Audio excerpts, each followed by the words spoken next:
नमस्कार मंडळी, काय मजेत ना? मजेत तर तुम्ही असणारच. काय कमाल थंडी पडायला लागली आहे. पुण्यात तरी एक नंबर वातावरण झालेलं आहे. तुमच्या इथं काय चांगलं वातावरण, थंडी-बिंडी आहे की नाही आहे?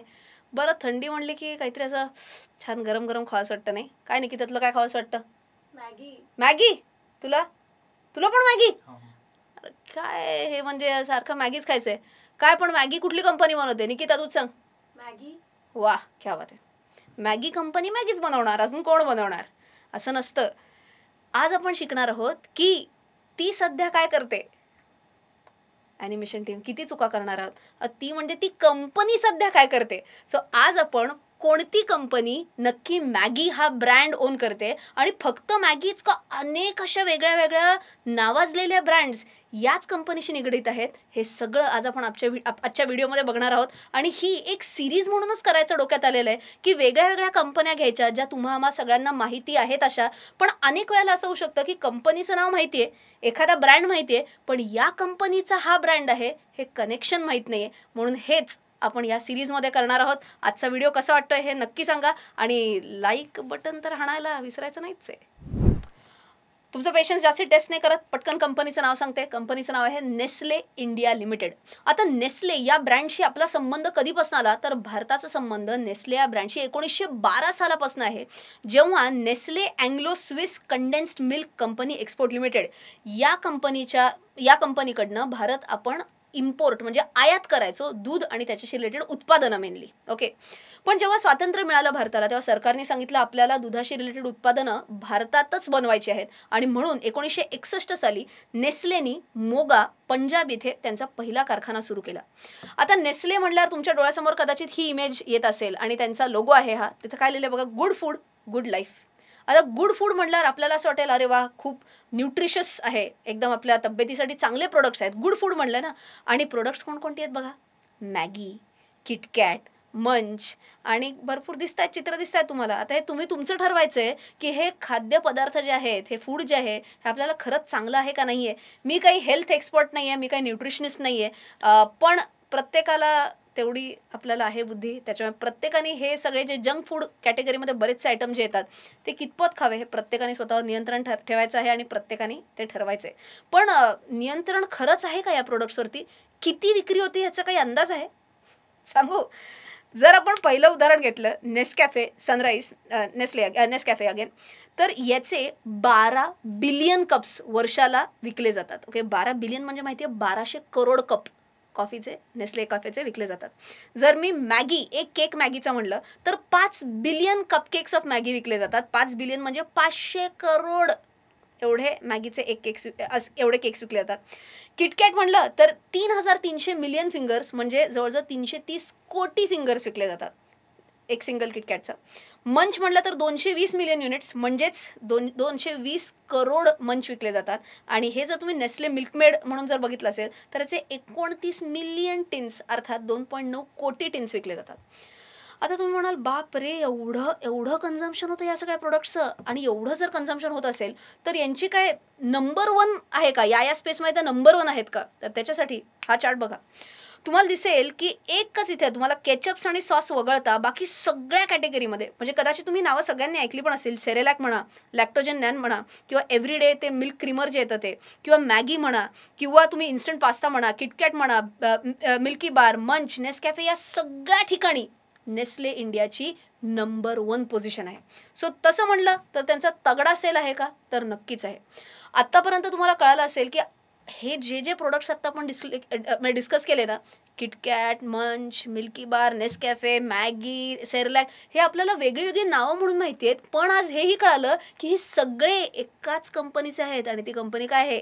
नेस्ले आहे. इथपर्यंत कळालं असेल तर आता आपण पुढच्या सेक्शनमध्ये जाणून घेणार आहोत की कंपनीने या सगळ्या प्रोडक्ट्सला काही सेगमेंट्समध्ये म्हणजे काही कप्प्यांमध्ये बांधलं आहे का नाही, आणि त्या प्रत्येक कप्प्यातनं कंपनीला नक्की किती पैसा मिळतो. आता मी मगाशी म्हटल्याप्रमाणे 4 कप्पे आहेत, त्याला आपण इंग्लिशमध्ये म्हणतो 4 बिझनेस सेगमेंट्स आहेत. कुठले आहेत ते?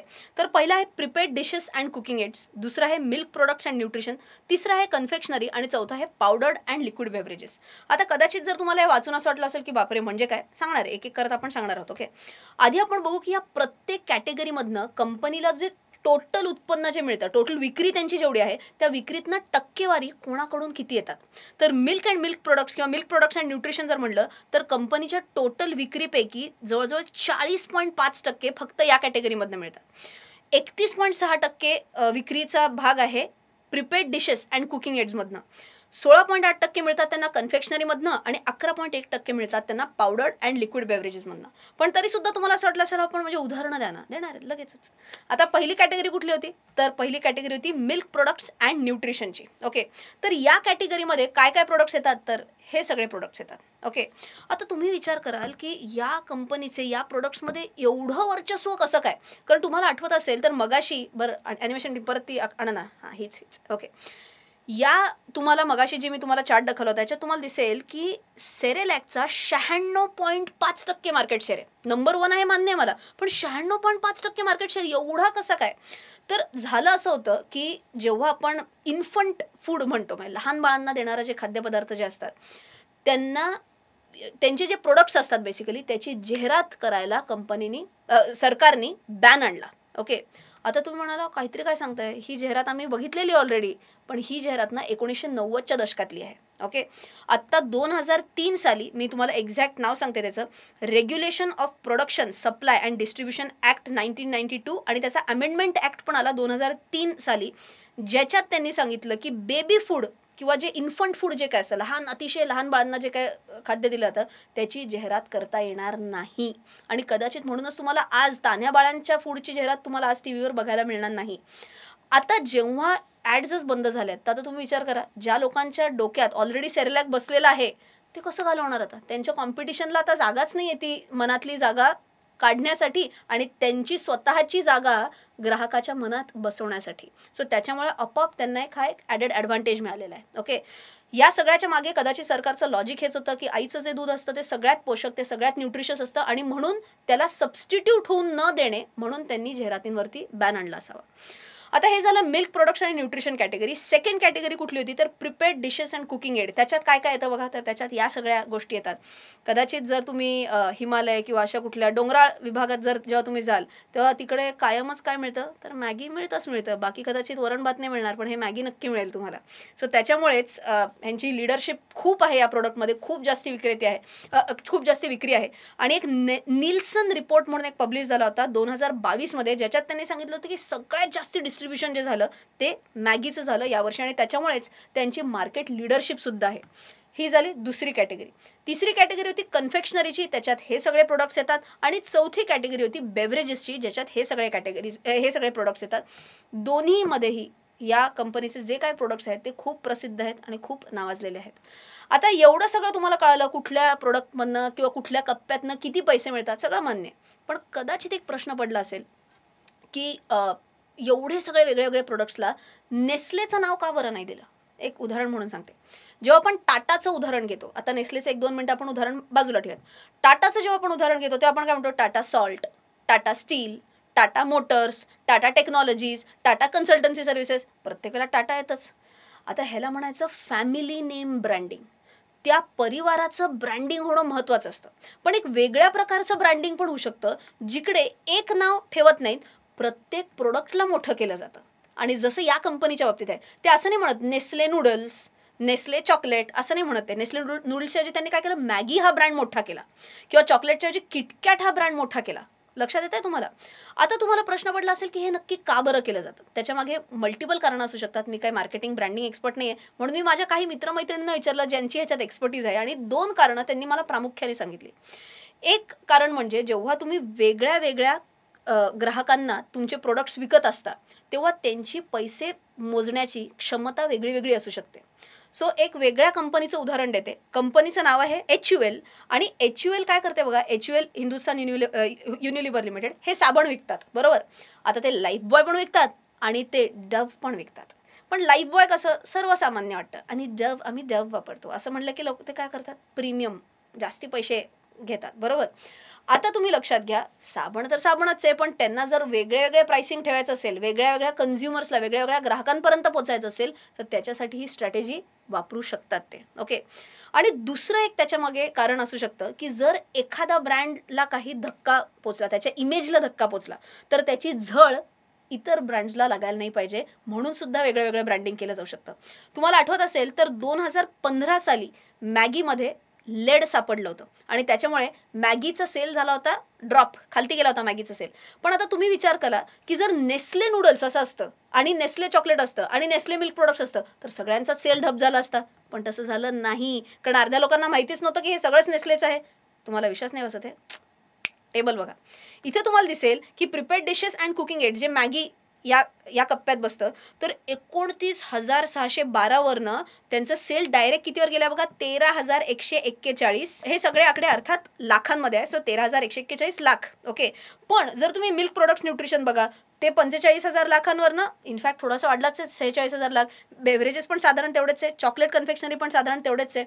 सो आय होप तुम्हाला कळालं असेल की ब्रँडिंग काय काय पद्धतीने केलं जाऊ शकतं आणि का बरं वेगळं वेगळं केलं जाऊ शकतं. आता भरपूर माहिती मिळालेली आहे कंपनीबद्दल. मी स्क्रीनर या वेबसाईटवरती तुम्हाला आता मी घेऊन जाणार आहे, कारण तिथे आपल्याला कंपनीचे थोडे फायनान्शियल्स कळतील. पण ज्या लोकांना काहीच गंध नाही फायनान्शियल्स म्हणजे कसं असतं काय असतं, हे स्क्रीनर वेबसाईट नक्की काय, त्याच्यासाठी मी तुम्हाला आज सांगते आपण एक एक गोष्ट हळूहळू करत शिकत जाणार आहोत. आपण 3 गोष्टी तरी शिकूयात कुठल्याही कंपनीचं जेव्हा आपण ॲनालिसिस करणार आहे. आजपासून इथून पुढे तुम्ही कुठल्याही कंपनीचं ॲनालिसिस करताना या 3 गोष्टी बघायच्या आहेत. एक म्हणजे सेल्स म्हणजे काय, विक्रीचा आकडा वाढत चाललाय, कमी होतोय का साधारण तेवढाच आहे, हे एक बघायचं. दुसरं नफा म्हणजे प्रॉफिट, वाढत चाललाय, तेवढाच आहे, कमी होतोय, काय बघायचं. आणि तिसरं तुम्हाला इथे दिसेल ऑपरेटिंग प्रॉफिट. ऑपरेटिंग प्रॉफिटला आपण स्क्रीनरमध्ये जो दिसतो ते इबिडा पण म्हणू शकतो, earning before interest tax depreciation and amortisation. हे काय होतं नसेल माहिती तर आपला व्हिडिओ आहे, असं काय करताय, हा व्हिडिओ पण बघा, आजचा व्हिडिओ झाल्यानंतर बघा, पण हा व्हिडिओ बघा म्हणजे तुम्हाला इबिडा म्हणजे किंवा ऑपरेटिंग प्रॉफिट म्हणजे काय हे तुम्हाला कळेल. इथपर्यंत ओके. आणि जर तुम्हाला फंडामेंटल ॲनालिसिस आवडलं आजचं आणि तुम्हाला वाटलं मला अजून शिकायचं आहे मला, तर त्याच्यासाठी आहे ना आपला कोर्स आहे फंडामेंटल ॲनालिसिस आणि मराठीतनं कोर्स आहे. हा कुपन कोड पण लावू शकता तुम्ही, आपली वेबसाईट आहेच आहे, तिकडे तुम्ही व्हिजिट करा आणि ज्ञानात गुंतवणूक करायला लाजायचं नसतंच. ओके, सो वेबसाईटवर जाऊया. बघा, सो आता मी आली screener.in वरती आणि इकडे जर तुम्ही बघितलं तर काही नाही, मी screener.in वरनं इथं नेस्ले टाईप केलं, हे होम पेज आलेलं आहे त्याचं. ओके, आता इथे मी जाणार आहे प्रॉफिट अँड लॉसला. आता तुम्ही जर इकडे बघितलं तर सेल्स, आता हे आकडे सगळे करोड रुपयांमध्ये, तर सेल्स बघितलं तर 7,500 करोड हा त्यांचा आकडा होता विक्रीचा 2011 साली आणि तिथपासून कंटिन्युअस वाढत वाढत वाढत वाढत आता तुम्हाला TTM म्हणजे ट्रेलिंग 12 मंथ्स शेवटचे लेटेस्ट 12 महिने तुम्हाला दिसतील तर 18,783 करोडचा सेल त्यांचा झालेला आहे. तुम्ही बघितलं तर ओव्हरऑल सेल वाढतच गेलेला आहे, पण तुम्हाला इथे दिसेल ओहो 2015 साली सेल विक्री ड्रॉप झाली 9,855 करोडवर ना 8,175 करोडवर. इतरांना कळणार नाही कारण तुम्हाला माहिती आहे, सांगितलं ना मगाशी मॅगीचा याच वर्षी झाला होता ना गडबड, म्हणून बघा बरोबर सेल ड्रॉप झालेला दिसतो इकडे, बरोबर. त्याच्यानंतर ऑपरेटिंग प्रॉफिट म्हणजेच इबिडा या केसमध्ये, सो तुम्ही ते बघितलं तर 1,525 करोडपासनं मस्त वाढत गेलेला आहे, तो आज 4,349 करोड एवढा आहे. आणि परत सेम तुम्हाला दिसेल बघा 2015 साली परत तुम्हाला ऑपरेटिंग प्रॉफिट ड्रॉप झालेलं दिसेल. आणि शेवटी प्रॉफिट बिफोर टॅक्स पण बघायचा असतो, तोही 1,388 करोडवरनं 4,011 करोडपर्यंत गेलेला आहे, पण इथे तुम्हाला परत 2015 साली ड्रॉप दिसतोय. सो हे 3 आकडे आज आपण फक्त बघितलेले आहेत. आपण खूप डिटेलमध्ये नाही जाणार आहे, एक पाऊल एकेका वेळी घेऊ आणि छान पद्धतीने शिकत जाऊ. आता तुम्ही म्हणाल रचना व्हिडिओ ऑलमोस्ट संपत आलाय आणि तुझे थंबनेलमध्ये टाकलं होतं की या कंपनीचे शेअर 90% गडगडणार, हे कुठंच नाही आलं. तेच सांगणार आहे ना मी आता मी तुम्हाला कन्सेप्ट नवीन शिकवणार आहे ज्याचं नाव आहे स्टॉक स्प्लिट.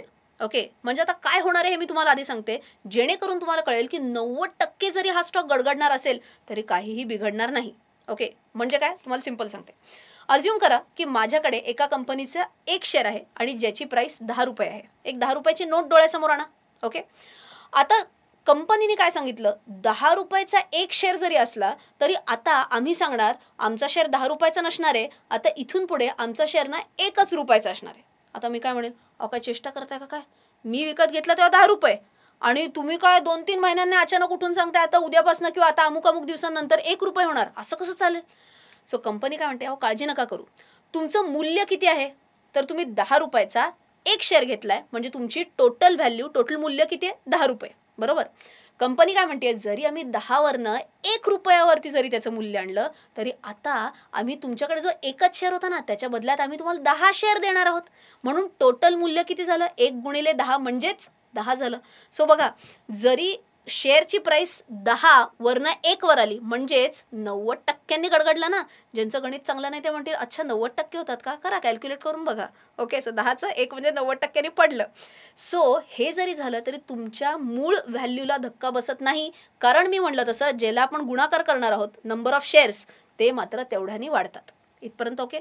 आता नेस्लेचंच जर उदाहरण घ्यायचं झालं तर आत्ता मी ज्या दिवशी व्हिडिओ शूट करते साधारणपणे या कंपनीचा एक शेअर 24,000 रुपयाला आहे. एक शेअर 24,000 रुपयाला आहे. आता तुम्ही विचार करा, बऱ्याच जणांचं असं मत असेल आमचा पगार आहे तेवढा जेमतेम, एक शेअर तरी कसं काय घ्यावा आता. सो त्याच्यासाठी कंपनीने, याच कारणासाठी असं नाही म्हणत आहे मी, पण कंपनीने आता एक अनाउन्समेंट केलेली आहे की आता आम्ही कंपनीचं स्टॉक स्प्लिट करतोय. म्हणजेच आम्ही त्याची 1:10 या ह्यानी आम्ही त्याचं स्टॉक स्प्लिट करणार आहे. आणि जेणेकरून या कंपनीचा भाव 24,000 वरनं 90% पडून 2,400 रुपये राहणार आहे फक्त. आता तुम्ही विचार करा, अज्युम करा माझ्याकडे एक शेअर आहे, 24,000चे 2,400 झाले म्हणजे माझं नुकसान होणार का? नाही, कारण माझ्याकडे पूर्वी एकच शेअर होता, आता मला 10 शेअर मिळणार. सो 2,400 गुणिले 10 म्हणजे व्हॅल्यू तर तेवढीच राहणार, 24,000च राहणार. मग तुम्ही म्हणाल ह्याच्यात तोटा तर काही नाही कळलं, पण फायदा तरी काय आहे? मग फायदा असा आहे की जे लोक हा शेअर या शेअरकडे ढुंकूनही बघत नसतील का, कारण 24,000ला एक शेअर आहे, परवडणार कसा, कदाचित आता अनेक लोक या शेअरकडे बघू तरी लागतील. या शेअरचा एखादा, या कंपनीचा एक शेअर तरी घेऊन बघतील, कारण टोटल हा 2,400 असेल तर आम्हाला कदाचित एक तरी शेअर घेता येईल. सो म्हणून काय होतं माहिती का, उलाढाल वाढते. उलाढाल वाढली की आपोआप त्या कंपनीच्या शेअर प्राईसला थोडी तरी चालना मिळते आणि म्हणून असे स्टॉक्स जरा लाईमलाईटमध्ये येतात. मग बऱ्याच लोकांचं लक्ष या स्टॉककडे अजून वाढतं. आय होप तुम्हाला स्टॉक स्प्लिटची कॉन्सेप्ट कळाली. जे थंबनेलमध्ये लिहिले 90%नी गडगडणार तेही कळालं, पण त्यांनी काही नुकसान होणार नाही हेही कळालं. आता एक शेवटचा प्रश्न राहिला आहे, मला माहिती हे कधी घडणार आहे सगळं. आता आज मी जेव्हा व्हिडिओ शूट करते, आज ही डेट डिक्लेअर झालेली नाही. जेव्हा डेट डिक्लेअर होईल तेव्हा मी तुम्हाला सांगेन. पण कुठे सांगणार? व्हॉट्सॲपच्या आपल्या चॅनलवरती सांगेन. आणि तो कसा काय बघायचा, तर इकडे आपलं व्हॉट्सॲपवर जायचं आहे, तुम्हाला दिसेल एकदम मी स्क्रीन रेकॉर्डिंग करून दाखवलेलं आहे बस. आणि ते बेल आयकन प्रेस करायलाही अजिबात विसरू नका, म्हणजे जेव्हा केव्हा मी नवीन काही अपडेट टाकेन तुम्हाला त्याचं नोटिफिकेशन पण मिळेल. आय होप आजचा व्हिडिओ तुम्हाला खूप आवडलेला आहे. आणि व्हिडिओ संपायच्या आधी गृहपाठ पण देते. गृहपाठ एवढाच आहे की ती सध्या काय करते, ही जी आपली आज एक नवीन सिरीज सुरू केलेली आहे ही तुम्हाला आवडली का नाही लगेच कॉमेंट सेक्शनमध्ये सांगायचं आहे. आणि पुढचा व्हिडिओ जो मी पुढच्या महिन्यात करीन अबाउट एक वेगळी कंपनी, तर तुम्हाला कुठली कंपनी हवी आहे? तुम्हाला टाटा मोटर्सबद्दल शिकायला आवडेल का जिओ फायनान्शियल सर्व्हिसेस लिमिटेडबद्दल शिकायला आवडेल? हे मला कॉमेंट सेक्शनमध्ये सांगा. ज्याची नावं जास्ती ती कंपनी मी कव्हर करेन. आणि लाजायचं नाहीच हे सांगायला, का? कारण चॅनल माझा नाही आपला आहे.